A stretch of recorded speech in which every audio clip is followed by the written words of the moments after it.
Okay, so is this on? Is that on? Okay. All right, so here you're in for round two here. So we're going to start with a little video clip, and I am very interested in your reaction to this clip. We tried to get the subtitles on. It's not reading it for some reason, so just listen. It's in English. You'll be fine. So, okay. Most of the monks have been in monasteries since the age of about 7. They would have learnt the actual art of painting a mandala in the first instance, but to actually make sun mandala takes about 5 years to train, because it's a very precise art, tapping the sand out of these copper funnels into these intricate geometric designs.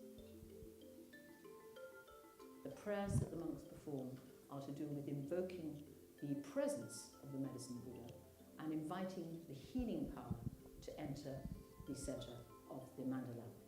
And then throughout, when they're actually performing, creating the mandala, they are meditating on that same thought. And for those people who are watching, every grain of sand will give one a blessing. This form of Buddhism is about developing your mind's potential, a way of transforming the mind. So the person who is using this in meditation would imagine themselves as the medicine Buddha in the center, and they would try and break down the barriers of their normal deluded life into the pure enlightened mind of Buddha. A very important Buddhist belief is the impermanence. They don't believe that death is the end. It's just a passing phase. It's our essence that carries on, but also that you shouldn't be attached to anything. So the idea of the destruction of the sand mandala is really putting it to bed, if you like. We return to the elements, so too is the sand mandala return to the elements.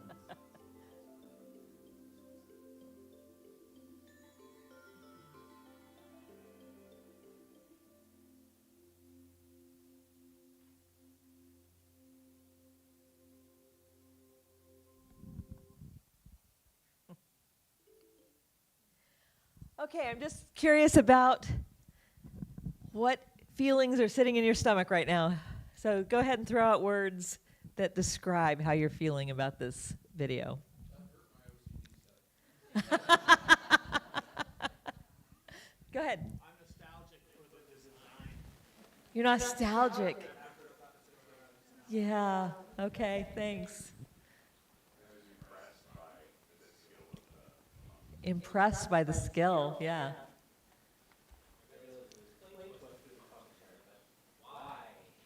Yeah, why?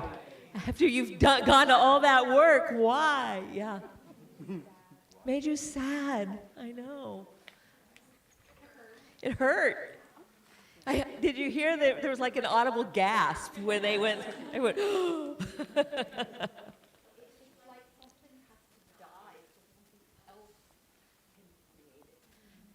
It's almost theological.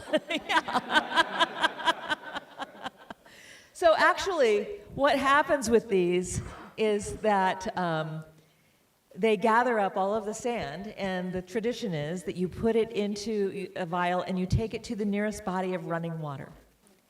Because the impermanence, the life is a river kind of idea. And so they pour it into that and it's gone. Of course, they do certain demonstrations of this from time to time around the country, and there was one in New Jersey not terribly long ago, and it takes them like a month to make these things, right? And they were within a week of finishing it, and they, had it done for the day, I guess, and somehow a 3-year-old walked through it. Right. Yeah.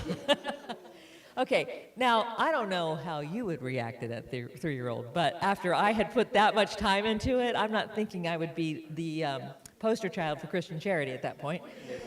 But what happened was, I thought, well, they'll just go ahead and do the destruction thing early, and they'll wrap it up early.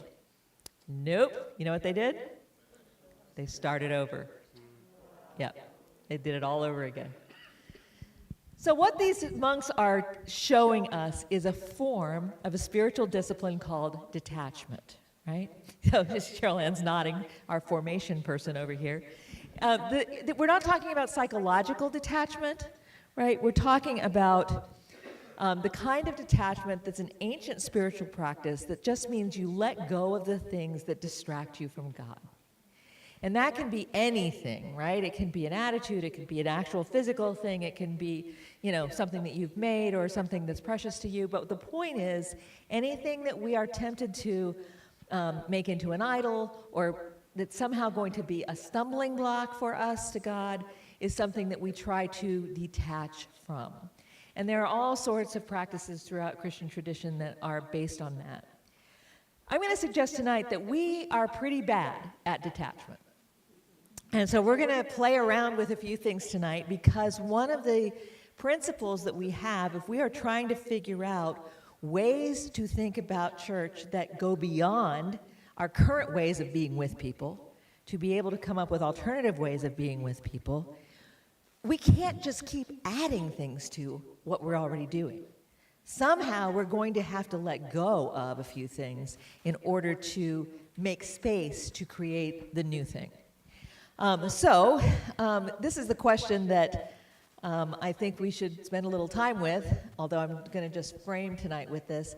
How much of the church as we know it do we need to let go of in order to follow Jesus? So that's kind of a framing thought. And so now we're going to make a mess of things. So we're going to do an exercise tonight. Those of you who are online, I'm just going to add, this is a good time to go make a cup of coffee or something, because I've got to get us organized in the room. You will be able, let me talk to the online people. What camera is the online? Are you the online person? I'll look over here. Okay. And both of them. Great. All right. You choose, I'll follow you. Online people, just hang out a minute, because you can do these. If you've got somebody in the room with you and you can talk to them through this exercise, that's terrific. Otherwise, you can just answer the questions yourself as we go through them. Okay, put us on pause for a second and let me talk to the people in the room. Okay, first thing I need to do is we got to count off 1, 2, 1, 2. All right? This is graduate school. Come on, you can do this. Can I start with you? 1. Will you be a 1?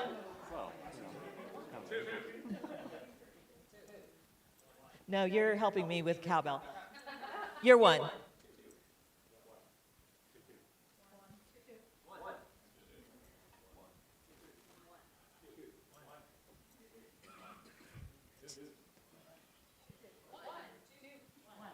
I'm just pointing out you're acing this so far. So, Pam, go ahead. You be 2.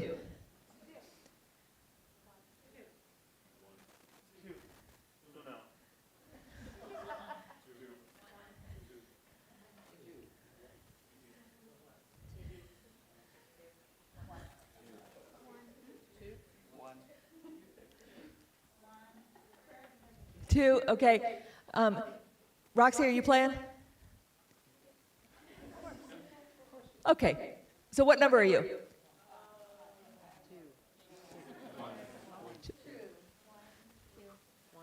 2.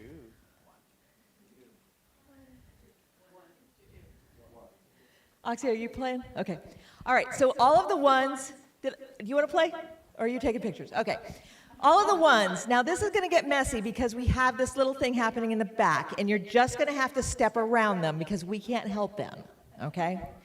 All of the ones make a circle around this section here, okay? 2s, hang on, your turn's coming. You want to come on up?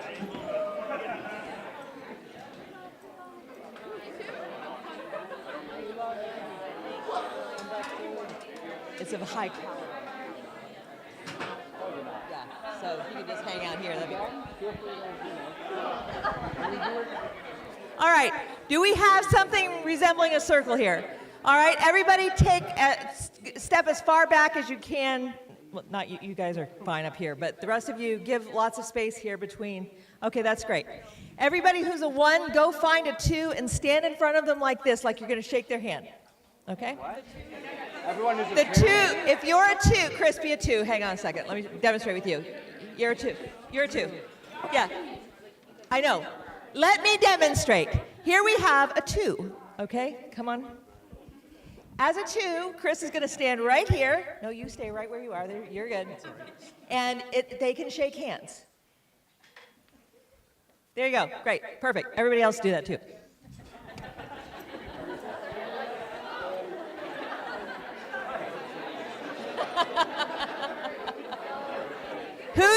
If you are a 1 who needs a 2, raise your hand. Everybody needs a partner. If we have an odd number, I may have to draft you into this. Does everyone have a partner? Does everyone okay, you are still without a partner? Okay, hang on just a second, let me make sure. Everybody has a partner, right? Okay, I'm going to put you in here if that's okay.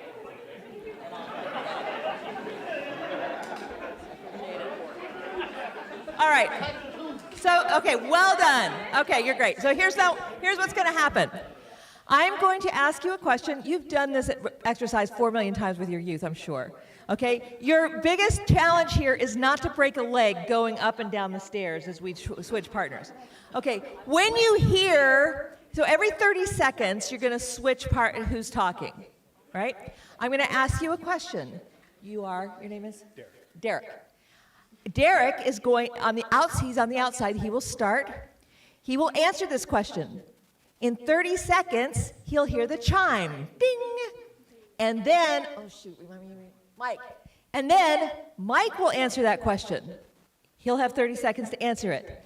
And then you will hear this lovely sound. Okay? And what that means is the people on the outside, I think, are going to move one person to their left. Let's practice that, okay? Watch here. I'm going to do the cowbell. And what does that mean? What should you be doing right now? To the left. Okay. And now you have a new partner. You with me? Okay. Now, we're going to do a practice round. Now, some of you have come with ideas for new ministries tonight. Others of you haven't given it a shred of thought.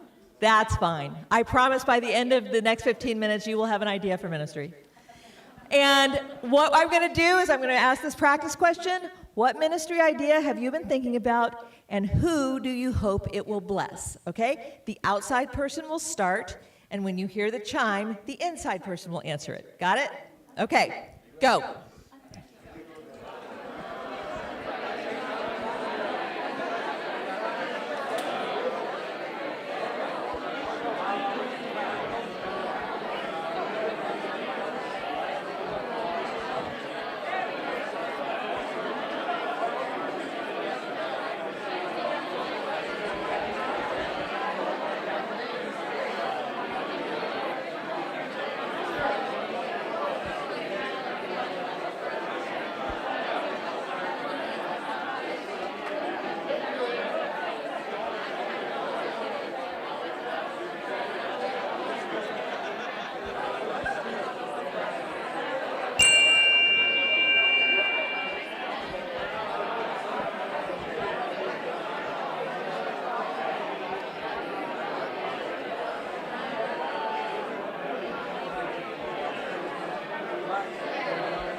You move to the left, outside circle, go. All right. All right, now here's the catch. When you switch partners, you also have to be quiet or you won't hear the next question. Got it? Good luck with that. All right. The next question is, why do you care about this idea so much? Outside person, go. Yeah, you tell them what your idea is, of course, yeah.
Okay, move along. I know it's tempting to keep talking, but don't. Okay. So the next question, hang on a second. I just want to tell you you're doing great, okay? Obviously, you do have to give them a little context about what your idea is. If you've never met this person before, it doesn't hurt to say who you are, okay? But the main thing is answer the question. The next question is, what are you going to call your idea? Give it a name. Okay, go.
Move on down.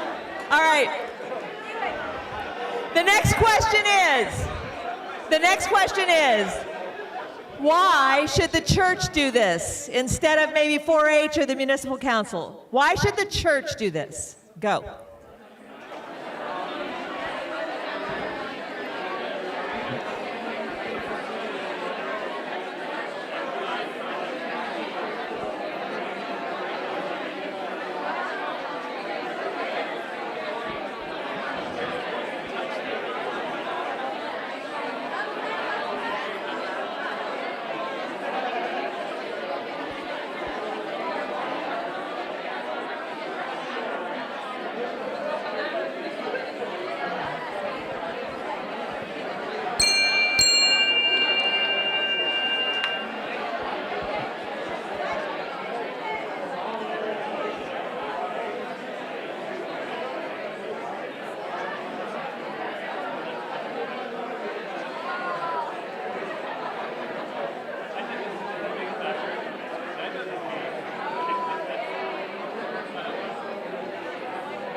You know what to do. Move on down.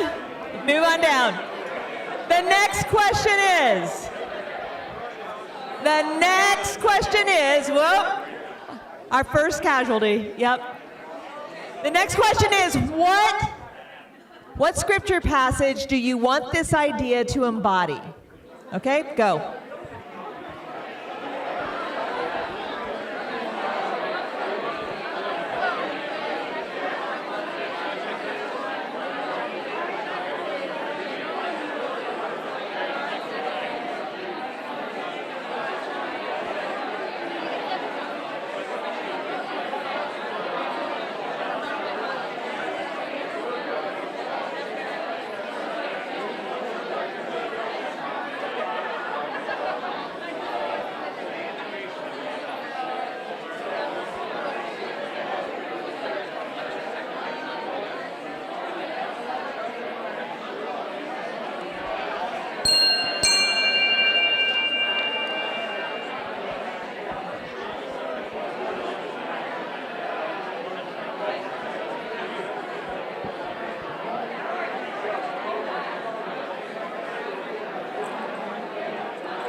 next question is, what is the main activity?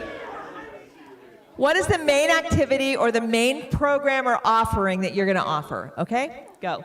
What are people going to do, in other words?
Move on down. The next question. How would your idea change if sixth graders planned it? Go.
Move on down.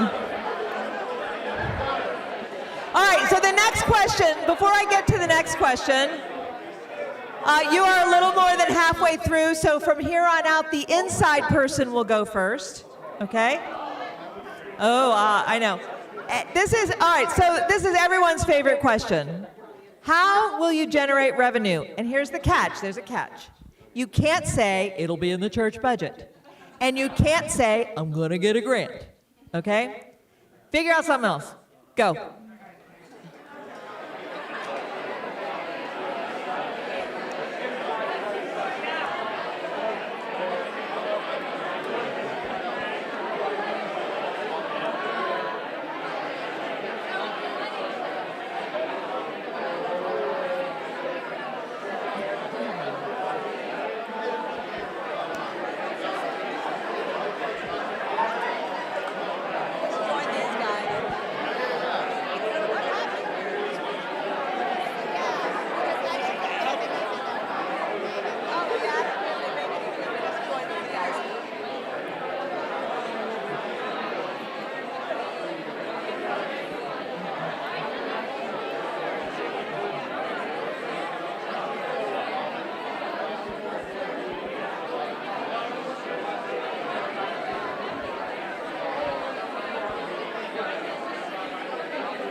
Move on down. All right, the next question is, I don't know what's going on down here. Just be a threesome if you don't have a partner. Yeah. Okay. The next question is, I want you to remember the story of Gideon. Remember the story of Gideon?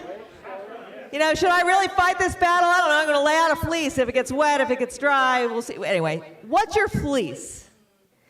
In other words, what are you saying to God that goes something like this? Lord, I'll do this if, and fill in the blank. Okay? Go.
Move on down.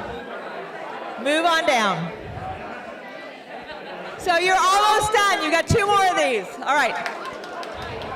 The next one is, it is 10 years from now. It's 10 years from now. It's 10 years from now.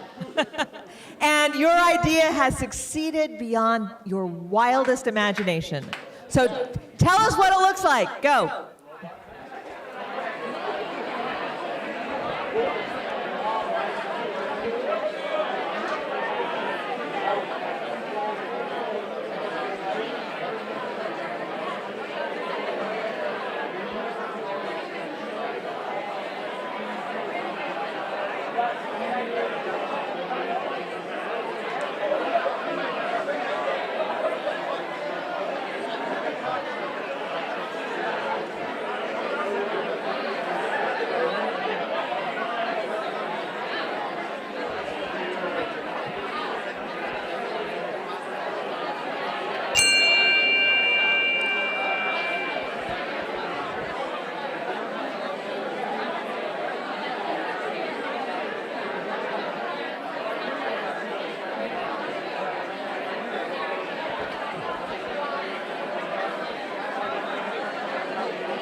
Your last partner.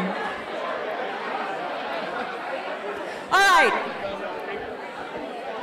The last question is, what is your next step? And I don't mean next month. I mean, what is your next step next week when you get home? Okay? Next week, go.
All right, give yourselves a wild round of applause and have a seat. You can go ahead and sit down.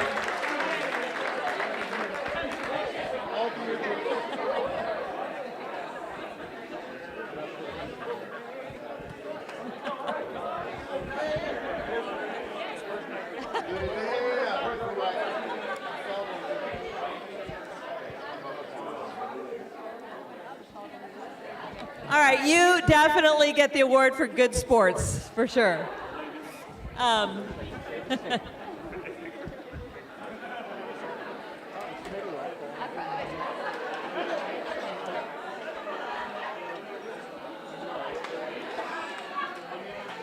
Fair enough.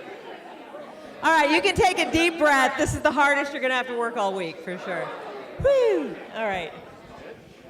Anyone want to just sort of get anything off your chest at this point about that exercise? You're a meanie. It was loud. I hope it was fun, yeah. This is where introverts hate me, I understand. Yeah, anyway. It doesn't fix it. Go ahead, Stephanie. Yeah, okay, that's a good segue then. Let's talk about that for a second. When you went around the circle, was there anybody who inspired you? Okay, go ahead and out them a little bit. What inspired you?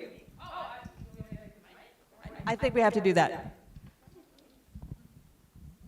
I think I talked to a Mike who wanted to start a laundromat. Was that a Mike? That was so cool. I thought that was like the craziest thing. And, you know, as someone who has used laundromats, wow, I would love it if that was a ministry. You sit there for like 3 hours.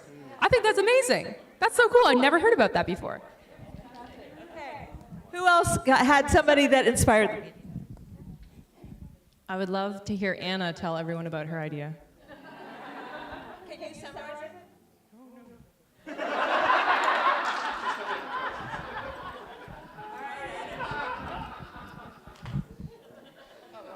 It's an idea we've had that we're poking at, but the fast speed one that I was giving to everybody is we want to offer basic theological education to the 90% of the world's pastors who have no access to theological education around the world where the church is exploding. We want to be able to do it free of charge, and we want to do it in a non-colonial way. So we want to partner with regional partners around the world who can teach from their own context, but we're going to use AI, which we already use here, to translate into the 80 languages that people could learn in, and offer certificates, and do that free of charge by offering it also in Canada, where they will pay for it, and the people who can't pay for it won't pay for it. Wow. That is the best rehearsed elevator pitch I've heard in a while on this. Anybody else inspired by anyone in the circle that you want to talk about? Oh. All right. I was giving my critique of Dr. Anna. Okay. All right. Okay, so here's the next question I want to know. How did your ministry idea change as you went around the circle a million times? How did it change? It expanded, yeah. Got more exciting? Okay. More concrete? More realistic? It got validated. Yeah. The grade 6 question. I wish you could see your faces when I asked that question. It was like, anything else happened to your idea? Did you find it easier to talk about as you went through? That happens a lot, yeah. You're ready to, it's ready to go to the senior pastor. Okay. Well, then the last question is this. What happened to you as you went around the circle? How did you change as you kept doing this again and again? Got more excited? You felt better about it? You got confidence? Why am I waiting? Yeah. Yeah, somehow we literally talk ourselves into a lot of things. We talk ourselves into faith. That's a testimony, right? It doesn't mean it's not real, but the more we talk about it, the more real it becomes, right? Yeah. Anything else? Did anybody start with an idea? You're like, oh my God, this is an exercise. I got to do the thing. And then halfway through, you went, wait. Go ahead. Talk to us about it. So I just said, well, we'll have discussion groups about the book we looked at this afternoon about East Coast Hospitality Group. But then the questions made me think, okay, where do you go with that? What's the name? And so my ideas broadened, and I started to think, okay, what would this look like? And getting the people in the group to generate the ideas of what we actually do ministry-wise. So anyways, it was kind of cool. Yeah.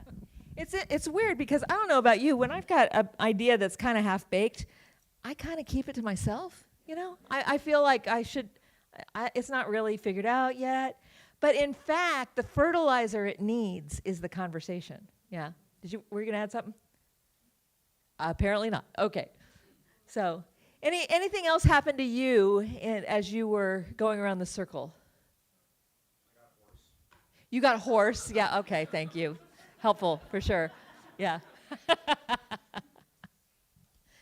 Okay, so for these sorts of ideas to take root, right, you are going to have to let go of something else. This is not something that you can just layer on top of what you're already doing. In part, maybe it'll fit really well with the ministry you're already doing, but you only have so many hours in the day, right? And so you've got to figure out, all right, what is God calling me to hang on to? And what is God calling me to let go of? Not because, maybe it's not something you're going to quit doing, but maybe it's time for someone else, or you pass it on to the next person, or it takes a new shape. I mean, there are lots of different possibilities with that. The catch is we don't want to only implement like new ministry after new ministry after new ministry, because the activities of these ministries is not what transforms people, right? We have to somehow attend to the sacred experience that will happen as a result of these various ministries. And one of the things that we know is that with young adults, sacred experience is actually really important to them. It's not enough that they just have a laundromat. That laundromat, either explicitly or implicitly, has to feed into something that we're going to call sacred experience, and I'll define that in a second, that is part of their experience of God and the church. Now, this may not, I'm not saying that this is going to be a very churchified thing, right? Because it may not look anything like what happens in a church on a Sunday morning or what happens in a prayer meeting or a Bible study. But sacred experience matters, and we've got to figure out a way to make room for that, or we're just adding to more and more activities in the world, okay? Couple of, I'm just pounding you with statistics, but why not?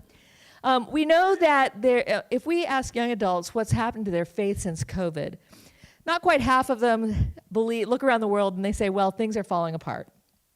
About 40% are less religious now than they were before COVID. And we also know that young adults will tell us that religion helps them with resilience, and it helps them navigate what businesses call VUCA. That means an environment that's volatile, uncertain, complex, and ambiguous. So the bottom line is, if you are in a very uncertain situation, to have something like a faith helps you navigate that quite a bit. In addition, the nature of young adult faith there are certain accents it kind of has at this point. The meaning making takes center stage. That becomes really important right now. The traditional pathways that we used to deliver religious life tend to be breaking down. We talked about the deprofessionalized leadership yesterday. And virtual connections can be super helpful. And this is where we get to, where's Waldo? Okay. I have yet to find Waldo in this picture, just full disclosure, but I know that you recognize this, but this is what it's like. Yeah, everybody's now looking. Yeah, great. Shall we pause? Right. This is what it's like to identify religious life among young adults in our culture, right? You have all of young adults living their lives, And it used to be that people who were studying religious life in young adults would typically go to a congregation and see what's happening there. The problem is, a lot of religious life right now isn't happening in congregations. And so you got this. And how in the world do you pull out what constitutes a sacred experience or a religious life, or how do you get that out of this? That's the problem. And sociologists have been messing with this for a while. We talked about nuns yesterday, but in some ways, and I'm working off of a sociologist named Nancy Ammerman, she believes that our preoccupation with belief has really caused us to look for the wrong things, when we are trying to look at young adults' religious faith. We look at what they're trying to, what they say they believe. We sometimes look at their practices, the things that they are doing, but we are missing the complexity of that. And so it's like finding where's Waldo. We can't find it because we're looking for the wrong things. And that's where the movement in religious life, according to Ammerman, is moving. It's not exiting congregations, but in addition to congregations, it's happening in all these other places. And if we only look in congregations, we're going to miss that. And this is why the examples we gave yesterday of like CrossFit and Soul Cycle and those kind of things, they feel religious-ish because what they're doing is kind of keying off of religious practices. So Ammerman calls this lived faith. And she basically is critiquing sociology of religion for not taking that into account. And so she's been the person who's done a lot of the work on how to study this. And she believes that when faith interacts with daily life, right, it does so in ways that are a lot more porous than we thought. There's a lot more that constitutes religious activity happening outside of congregations than we have really paid attention to. And so just because young adults aren't in churches doesn't mean they're not necessarily doing religious things. And she believes that young adulthood is shot through with religious meaning, even though we don't necessarily call it that. And she makes the point that you're going to miss a lot if you only look outside religious institutions or inside institutions. You got to do both if you're going to find Waldo. So she makes the point that that Waldo, right, might well be, worshiping at the altar of some secular activity that they're doing, but they also might be, she says, in Shul. That's a religious congregation of a Jewish community, right? The point is they're doing both. And some of them are doing it explicitly and some of them are doing it implicitly. Here's what's different. Young adults who are serious about their faith are not, by and large, trying to become leaders of congregations. We typically think that if you're really serious about your faith, well, the next thing you should do is, become a youth leader or become a pastor or go to seminary, right? That's what we do with kids that demonstrate a lot of religious faith. That is not the path most young adults who exhibit religious faith are taking right now. They want to exercise their faith, but they do it in communities that may or may not be religious. So back in 2016, sociologists, they thought of lived religion as an extension of what happens in congregations. Here's what's different. Young adults view lived religion as the centerpiece of their faith. And their congregational life is like the extension of that. You see what I'm saying? It's kind of just flipped where the emphasis is on the teeter-totter.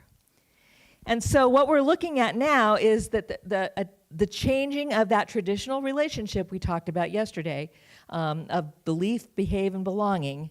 And young adults in some ways have it right, that the centerpiece of faith is going to be how you live it out in the world, and the congregation is what fuels that, but is not the centerpiece of it. Now, this is going to be hard for us to get our heads around because we're so unused to this. We've been looking for Waldo in the same ways for quite a while. And part of that is because we too have been preoccupied with belief. I'll come back to that in a second. I'm going to layer another piece on top of that, and that is some research that we have been doing at Princeton with young adults. We too have found that young adults have religious meaning in places that are outside of congregations. I understand that you can't see the print maybe that's in these little things, so that they're listed here, these different circles, right? So the motivations of young adulthood are there in the center, and then these various, we call them domains, and that's not a great word for it. We don't know exactly what else to call them, but they tend to be arenas of activity that provide meaning, purpose, and belonging, and often a sense of a sacred experience. It may not be any, it's often unrelated to religion, but young adults will experience it as something super important and super special, and so this becomes a very important formative community for them. Now, I want you to think as we go through this about your own community. We're going to come back to this piece in a second. But as I'm talking, you can be thinking about in your own community, where do you think young adults are finding religious meaning outside of faith communities? It's not, they may not even call it religious meaning, but you would recognize it as that. So we'll come back to that. And I'm going to take you into the Wayback Machine for a minute. A lot of you are familiar with the National Study of Youth and Religion that was done in the U.S., and it's a longitudinal study across 20 years, right? Anybody in youth ministry has had to contend with it at some point. And among other things, they found that there are several variables that help young people who have faith as teenagers that makes that faith endure into young adulthood. As you know, most people get less religious as they get older, but if your faith is going to last into young adulthood, there are certain variables that help that. And the ones that they identified are your parents were religiously involved while you were a teenager. You had a high commitment to faith while you were in high school. You had a religious experience before you became a young adult. You had multiple adults of faith to turn to for help and support. You prayed frequently and you read the Bible without being told to. And you had few serious doubts about your religious beliefs. That last one is almost entirely because of the sample of Mormon teenagers that were in the study. The people who weren't Mormon had a lot more doubts, but if you were Mormon, and it has to do with the culture of the Mormon community, right? It was almost scary how few doubts you had, you know. So that last one became less important for a lot of other Protestants, but the others were still factored in there.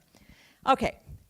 So that's the list, but there were two on that list that were more important by far than any of the others. And this is where you get to guess which ones they were. All right? So, do we have nominations? Go ahead. Adult mentorship. Which one are you looking at? The multiple adult? No, you have to pick one. Oh, you want those to be your two. I see what you mean. No, they're on here. The answers are here. You just have to know which one this is a multiple choice question. Yeah, go ahead. Parental religious involvement. Okay. Good. Religious experience.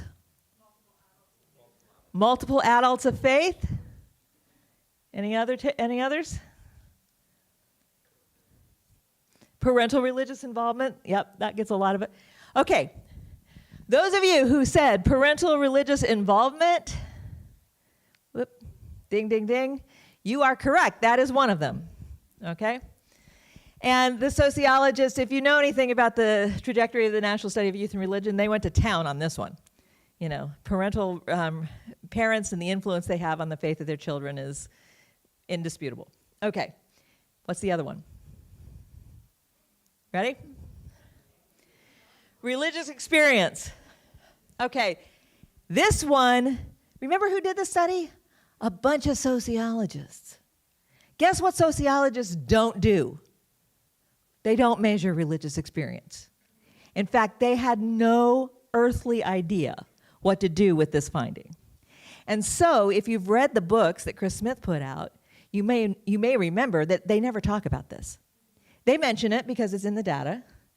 But Chris looked at me. I was one of the researchers on that study. He looked at me and said, "That's your department. You have to figure it. You write about that." You know, because religious experience isn't something that sociologists are very comfortable with, and yet it was the most important variable. Okay. Religious experience is not a thing we get to control. There's not a thing we can do to program for religious experience. This is up to God and God alone, which is why the sociologists don't want to touch it, okay? But we do know from other research that there are consistent places that young adults and young people generally, this one is both youth and young adults, say that they will experience God on a regular basis, okay? One is in conditions of liminality, right, where they are kind of suspended in between. They're not, like if they're in a camp, right, that's a common one, or a retreat. They're not at home, they're not at school, they're kind of in between. And that loosens the chains a little bit and allows them to be open to other experiences that might not be accessible on a regular basis. The second one is times of trial or times of suffering. There was no amount of, this was true in the kids that I interviewed for this study too. These kids would say they're atheists, they would have zero connection to any kind of faith community, but they would talk very openly about experiencing something like God when they were in the hospital with their grandmother who was dying, you know. So this was a place that created an openness to some kind of sacred experience.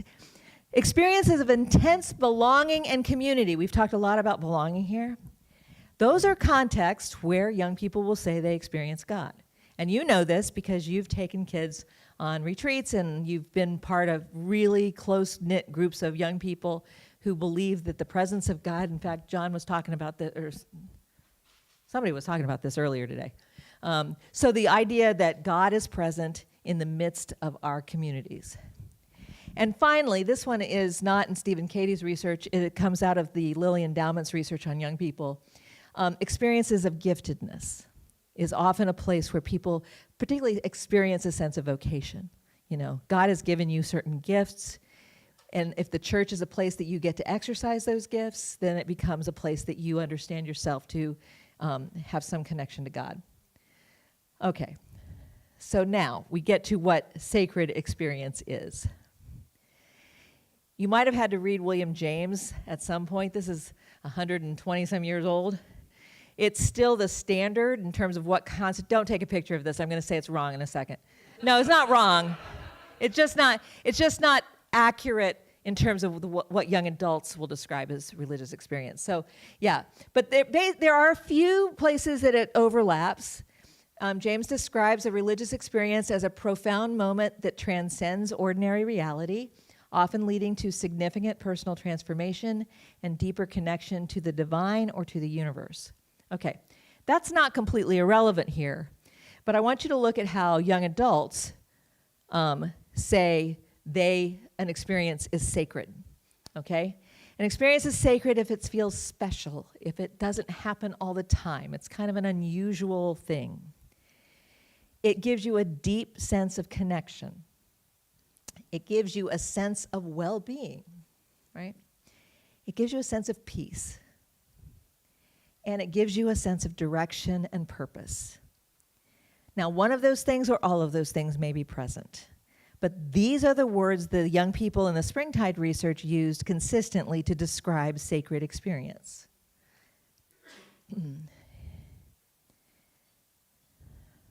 Oops. Sacred moments have long-lasting positive impact on young people's lives. That's the conclusion of the Springtide researchers.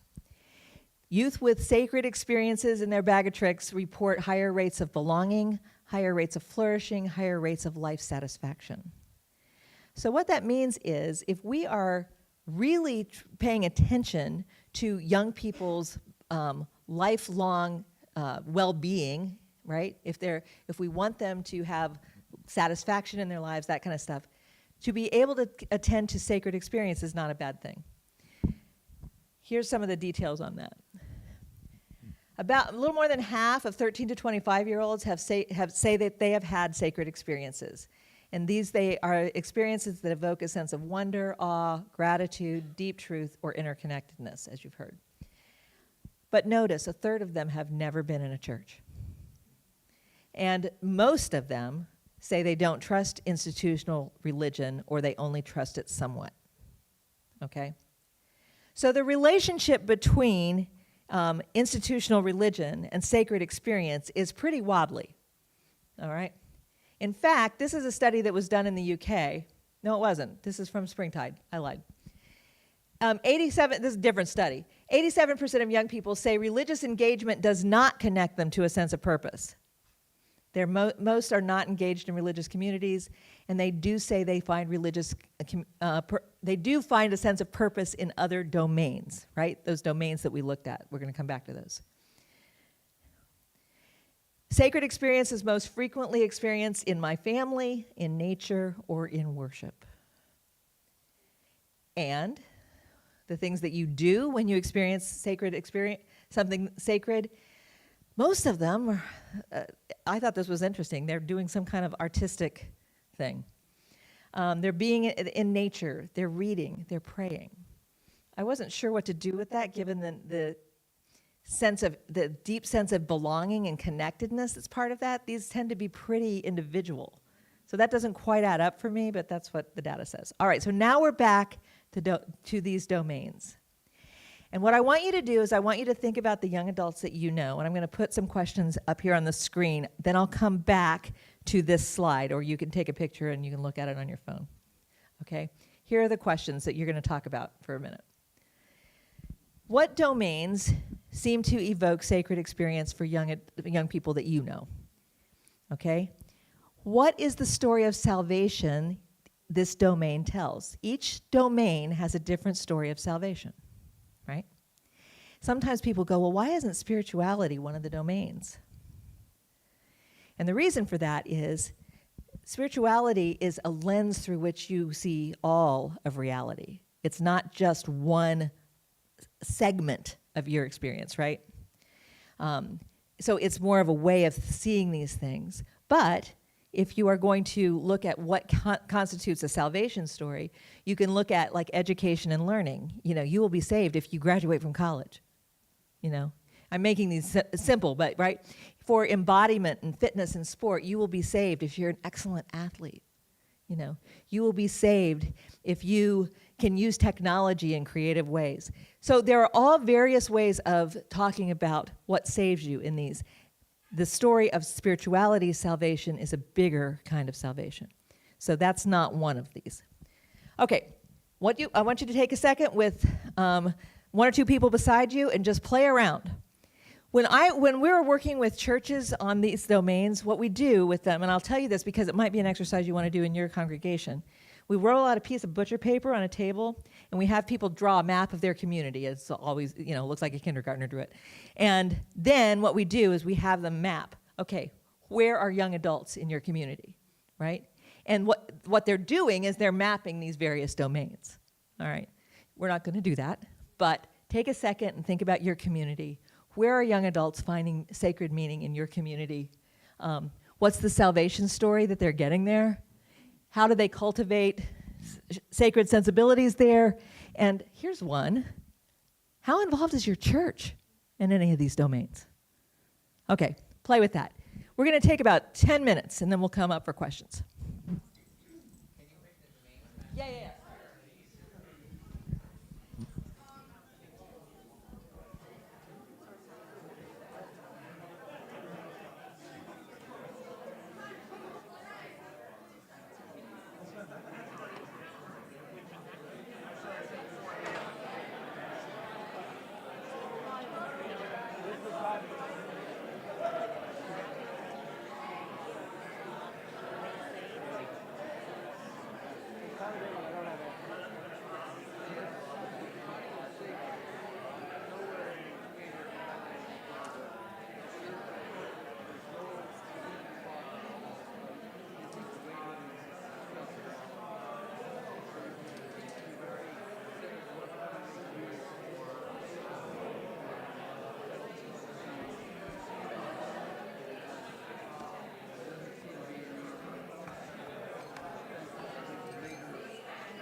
All right, I'm going to ask, you've got 5 more minutes, but I'm going to drop one other question in here for you to consider. As you are talking about the domains that you see in your community, is there one of those domains that seems to present itself as an opportunity for your congregation? Okay, go.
Two more minutes.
All right, I'm going to bring us back together for a second.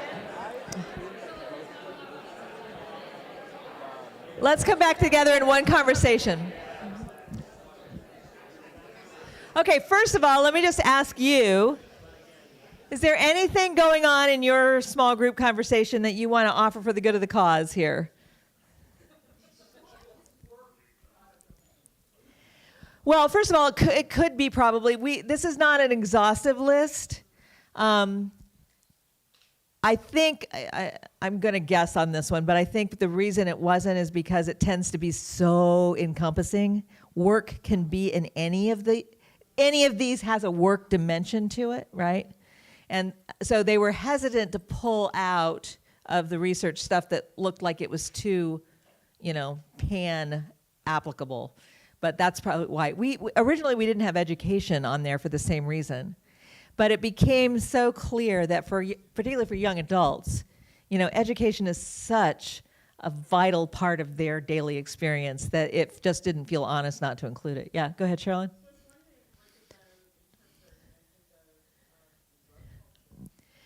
Yes. And, well, it is on there, but it's under exploration. Adventure makes it sound super positive, right? But and the other one that could be pulled out. Yeah, so gang activity is another thing that's on there too, right? But again, gang activity winds up being in a lot of other places too. Although that one might be something that could be up there a little more easily. It winds up being a form of belonging. And so gang activity has a lot of. It's interesting, right? If you want to study belonging, the two places that you want to go for analogs are gangs and sororities and fraternities. Those two, there is a lot of data on both of those things. And it's a little scary, the resonance that it has with a lot of things that go on in churches. So we just got to be clear that any of these, there's no human activity that couldn't take a demonic turn with the right conditions, right? So, we don't want to make it too rosy sounding, which I appreciate your concern on that. The drug culture in particular is included in the exploration one. These are not perfect. They're not empirically tested. They have come out of the focus groups and stuff that we have done with young adults, right? But what they need for them to be something that I'm willing to put in a journal, they have to get tested in 1,000 different ways. And they haven't gone through that yet. What they are guidelines for congregations. And what we're trying to help people do is to say, listen, we think that there are no, you go to a lot of congregations, they're like, there are no young adults. And it's funny, one of the questions that we ask in our research, in our surveys was, what image do you have of young adults? And this image came up again and again in various forms. They're an exotic bird that we don't want to scare away. We only see them every so often, and or it's an alien species. I don't know how exactly we're supposed to act around them, but we're really glad when they're here. So there were lots of variations of that, and we're trying to test to see how those images change over time. Here's the one thing to keep in mind. There is no reason the church cannot be involved in any of those. And yet, very few churches think of themselves as being involved in those. Now, there are some that do, and that define themselves. And many of those kind of strange ways of being with people, that we talked about yesterday, they represent, basically all they are ways to get access to these various domains, right? We're just trying to find a new way to be with people in spaces other than our own. The catch is, they all have a salvation story, and none of them will see you through shipwreck. You'll go so far. The community garden is a life-giving experience, but it won't see you through the bottom falling out of your world. The only thing that does that is resurrection. And that's a different salvation story. So it matters which salvation story we attach meaning to, right? But that doesn't mean that these are all completely invalid. It just means it's a different story or a different chapter of a story. And we have a part in that story too. And part of what we offer is a way through shipwreck.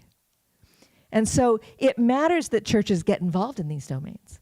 And we don't just go to the domain and say, come to us, come to us. Jesus didn't invite people to come to church. Jesus said, come with me. Come with me. We're going to end there for right now. I think I'm supposed to turn the mic over to Dan. That's who. All right.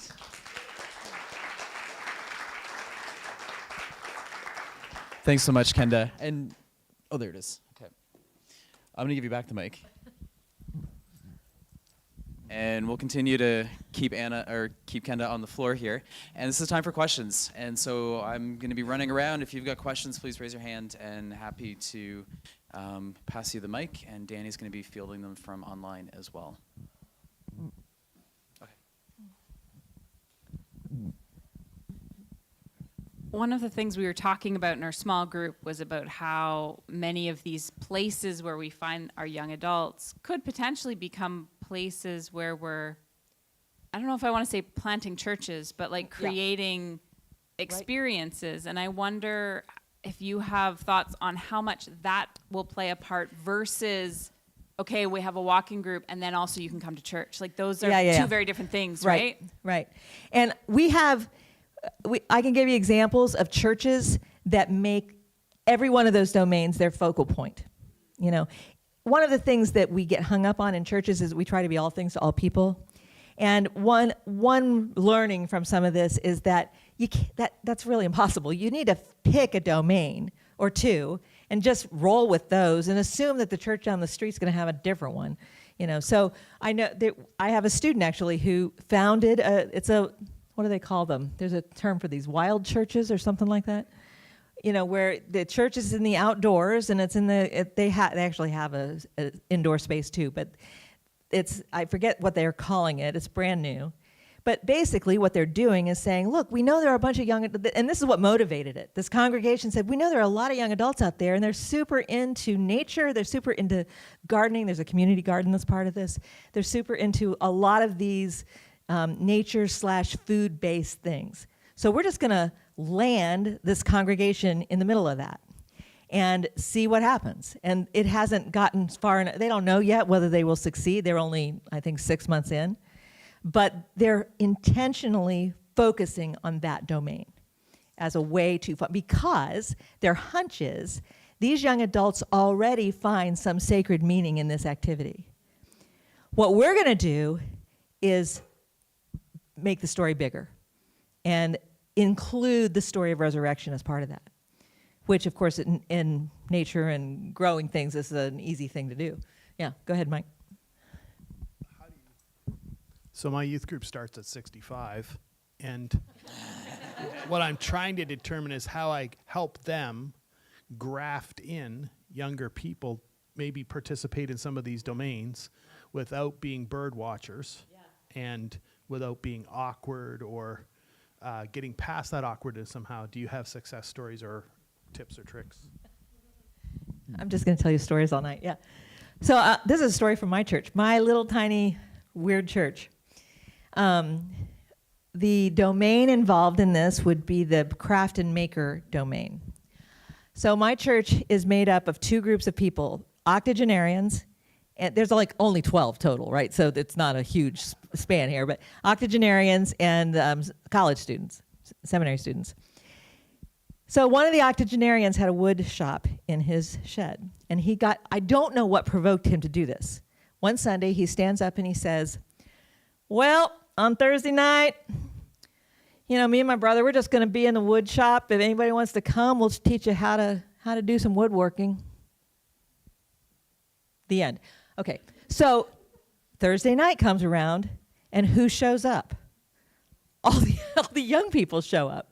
Yeah, I want to learn how to do woodworking. My daughter drove an hour to be at woodworking every week. Yeah, and so I went a couple of times, and here's where you're like, you got to put your theological snobbery on hold, right? There are pinup pictures all over this garage. There was an 11-year-old who was participating with their mom, and I'm like, They started with prayer and kind of a story. They ended with prayer and kind of a story. It was not a very good story. Wasn't a very good prayer. And I'm like, oh, okay. But I'm telling you something. God did something with that.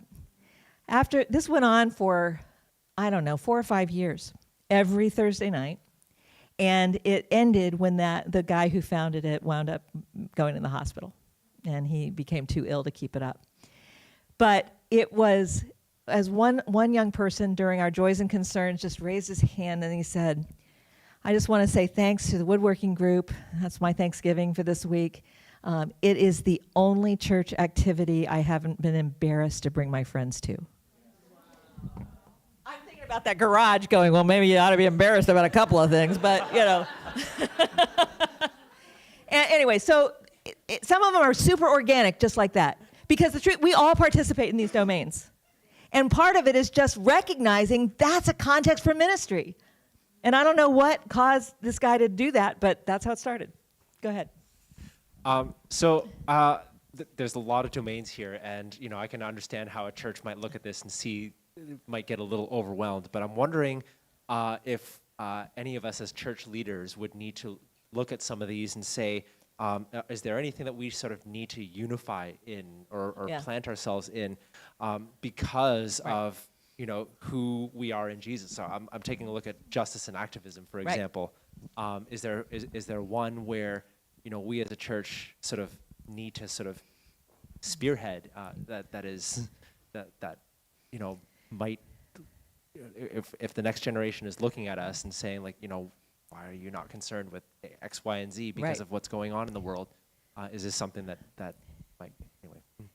Yeah, the answer is it depends on who the young adults are in your community. Because this is why we have people do this community map thing, right? Because there are some churches that you might really have a passion for one of these things, but if there are no young adults that you can identify that are part of it, that's like a no-go. And I take that to be kind of a discernment process. If you've got a bunch of young adults who are super interested in activism and you know that, absolutely, I think God's saying go. And in fact, I know 2 churches that have used that domain specifically. Because the thing that happens with activists, as you know, it happens with church people too, they get burned out really fast. And guess what helps you not get burned out? Spiritual practices. And so they provide a spiritual curriculum to help activists kind of stay in the game. And I don't know if anybody knows who Jen Bailey is. She has a national network that provides spiritual resources for activists as well. So anyway, that is a domain that gets a lot of attention, but it really matters who. This is a soapbox of mine. Start with who. Start with the person God has put on your path. Don't start with your idea. Don't even start with the motivation. Don't even start with why, no matter what the TED Talk says. Start with who God has given. We're Christians. We are concerned with the people God has put on our path. And those people are in the community, and there might be more than you can handle. You're not doing the whole community. Just pick one, right? And it might be those that are closest to the church or those closest to the school or whatever it is that makes sense for your community, so. Hi, thank you. This is a nuanced question, so I'll try to do it well. How can churches approach being engaged with these domains, or Christians, in a way that is aware and an understanding of the way that belief has changed and the mistrust of institutions? Does it have to be explicitly, we are going to be a Christian resource center to support people? Great question. And how do you hold that nuance, keeping like a Christian ethic at the center of it, but not necessarily being like, we are Christian and here we are? Like, how can churches navigate that space? Okay, I'm just gonna get, if anybody's like, we are Christian, here we are, I want to run the other way, right? That part, so that form of evangelism is a non-starter for me, and that causes me not to want to do it either. So, I'm sorry, I'm a broken record on this. First, it's relationship. First, you get to know people. First, you're curious about the other person. Why do you come to this woodworking thing? You're a seminarian. The theology stinks here. Why are you here? They'll tell you. And you get to know each other. You get you build trust together. It's not that you're hiding who you are. They know you're a church person. They're going to be curious about you too, And one of the things that you want to do is not imply that you're trying to take over this thing they're doing. I think we've made a mistake by trying to do Christian versions of all of this stuff, right? First of all, we're not very good at it. Like, the whole Christian music, I'm going to get in so much trouble here.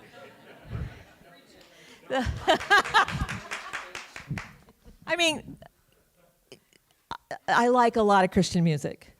And there's a lot that I don't like. And there's a lot more that young people don't like because they hear better music elsewhere. And they're like, why are you trying to copy something? And just do the thing. Do the real thing. Listen to the real band. If they have terrible lyrics, unpack that. Talk about it. Do whatever you're going to do with it. But, don't be a fake, basically. Don't try to do the thing that you're not so good at. It's interesting because there's a lot. I won't blow this for tomorrow, but I'll show you a video that's going to sound like it undoes this entire week. So anyway, we'll wait till tomorrow to do that. Can I ask a follow-up question then about that? Yeah, please. So from the space of, like, obviously you're an educator, you're working with ministry leaders. How do you help shift the perspective and the narrative that people are telling themselves around that? Being, I need to go into this space and I need to be a Christian, and then Christian in that perspective of, I need to evangelize you. Right. How do you invite people to hold that belief and their doctrine, their orthodoxy, right. but move into a space where, how to hold the nuance well? I don't know that there's one answer to that, right? But I do think it's worth having a little preparation maybe before we go into these spaces, just to say, okay, so here's what we're going to do first. Here's what we're going to do like 19th. And so to give people just a little bit of a framework, it's scary for people to go in and just think about relationships, right? Youth pastors are great at it, but nobody else is. And it's one of those things where, if I have an agenda, I'm safe, right? My agenda is to get you to do what I want you to do, okay? We just a lot of people. Look, they're not mean-spirited people that we work with. They're people who want to do the right thing. They have very limited toolkits. We just have to give them a couple tools that'll help them get over the hump. So, if you know somebody, the guy, the people at the woodworking group, there was no preparation for anybody who went to that. They just went and took it at face value for what it was. But it's safe to say that the guys that own the wood shop, it didn't occur to them to evangelize anybody. They were going to teach them how to do woodworking. That was what they wanted to do. And we're a church group, so we should pray. Okay. It was, they didn't have enough forethought to think about it as an evangelism. They didn't know that's what they were doing. And they did it really well, as it turned out. Yeah. There's an online question that I'm trying to summarize. Essentially, are you wanting us to help youth, young adults, and people in the church just go and be in these spaces? Like, just live out. If they're passionate about crafting, just go and be yourself in those spaces? Or are you asking us to do something more? Yes. Okay. Yeah. The first thing is just go be in the space, right? But also, you just went through the circle with how many ideas that you have. You could map this whole room based on those domains, probably with some of the ideas that were in that circle. And so, there are things you can do. My bias is that rather than create a Christian, for example, let's use a community garden as an example. There are lots of community gardens out there that don't have anything to do with churches. Your church might have a space that makes a community garden make sense for it. Great. But if you don't, just be part of the community's community garden and garden beside people who are doing it. And guess what? You get to know people. Our church had a food truck for a while. Think about our church, 12 people, and we had a food truck. That was a very dumb idea. But it worked really well for about 6 years until all the volunteers got burned out. And now we sold it to another church that's doing it better. But what it did was it got us into domains we never would have been in otherwise. We got to be friends with you got to have permits to have a food truck anywhere. Anybody who had a permit to give, we knew them. We knew farmers. We knew people all over town in the government that we never, because they're like, you want to do what? And we'd have to explain, and then you're a what? And we were trying to get on campus because our county has 54,000 college students in it. And so, the people at the food truck, we had some romantic idea that if we had a food truck, that people would come and they would see this was a church and they would be so convicted that they would want to join up and be a Jesus person. Somehow that didn't happen. But what happened was they would go, two things. First of all, they'd go, this is a what? This is a church that's doing this? Huh. Okay, so that was good. We were like, well, they were pleasantly surprised by the church. When was the last time that happened? Okay. And the other thing that happened was the volunteers and the people who worked on the truck, we became much deeper disciples, much more connected to our community. We became better Christians because of this truck. God's a sneaky evangelist. We were the ones that got evangelized on that. So, but you learn all these crazy things just by getting out there and doing it. And anyway, I have completely lost the thread of where that started. But so another question, and I want to tap into the fact that you've talked to so many different youth pastors and young adult spaces, and I just wonder, does each church have a bit of a DNA? Like this church kind of, it's like two of these circles, or does each church just one? Like, do we need to be thinking we got to get into all these places? Oh gosh, no, or do we, no. No, I mean, it's each church. I think. Don't you think churches all have DNAs for sure? But they also have context. I mean, we were okay. So to use the example I just said, we have 54,000 college students in our county around Princeton, and they're not all Princeton students. And so education was going to be a domain, whether we wanted it to be or not, because we were immersed in it. And so we had to get to know the educational, we had to learn what allowed you to be on campus and what didn't, that kind of stuff, right? So we focused on that and on food. And the reason on food was because we had a truck we could turn into a food truck. Be clear, we knew nothing about food trucks when we started this. And so, that may or may not have been the wisest way to go, but we just drilled down on those two. And I think your context tells you a lot about what your domain is going to be.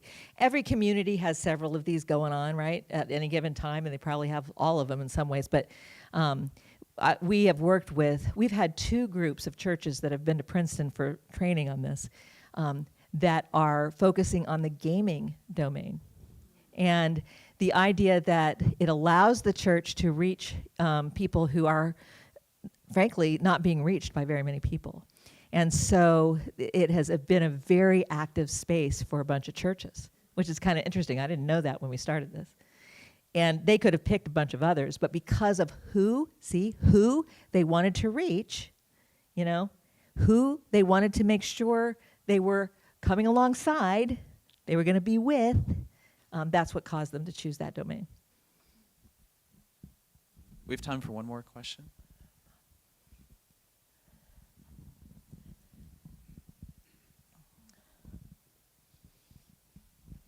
So I was in a church where they were trying to determine a strategy and a direction for the church, and they did a survey to find out what people were involved in. Oh, interesting. And it turned out that practically everybody in the church was volunteering in something, whether it was Red Cross or student ministry or whatever.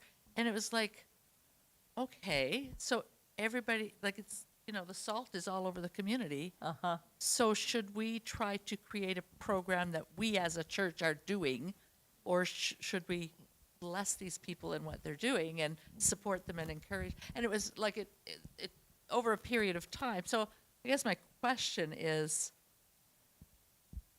do we always need to be intentionally strategizing that as a church we're going to do this, or is part of the strategy okay to be, let people shake the salt all over and support them in that. Like, Well, I love that, the shake the salt all over. It sounds to me like the mission of the church is to support people who shake the salt, you know? And I mean, if that's first of all, this is like a theory. This isn't real life. Real life trumps theories. This is going to be, as soon as you put this into action, it's going to make all of the boundaries fuzzy. But, you know, I do think that you have to have a mission. That's tough for churches to come up with that. Sometimes domains help with that. Sometimes, what really needs to determine your mission isn't the domain. It's who. Who has God put on my path? Who am I encountering? You know, and what am I supposed to do with that? You know, God calls us to meet the sweaty humanity that's right in front of us, no matter who it is, and so. That's a good place to start. I mean, the fact that but it is also true that churches have resources that volunteers need. It's a little like the activism example where volunteers get burned out, right? So what does a community do that's got a lot of volunteers that could support the volunteer community? You've already got that kind of established as part of your DNA, as Danny put it, and that puts you already kind of ahead of the game. But rather than just leave people to their own devices, you know, it would be very interesting for a church to kind of brand itself as we're the people. If you've got a volunteer need, we're the people to come to. We're the people who can help you support them, who can help you recruit them. We can teach you what we've learned, that kind of stuff. You know, there's a lot of promise in that. All right, thank you so much, Kenda. Let's give her a round of applause.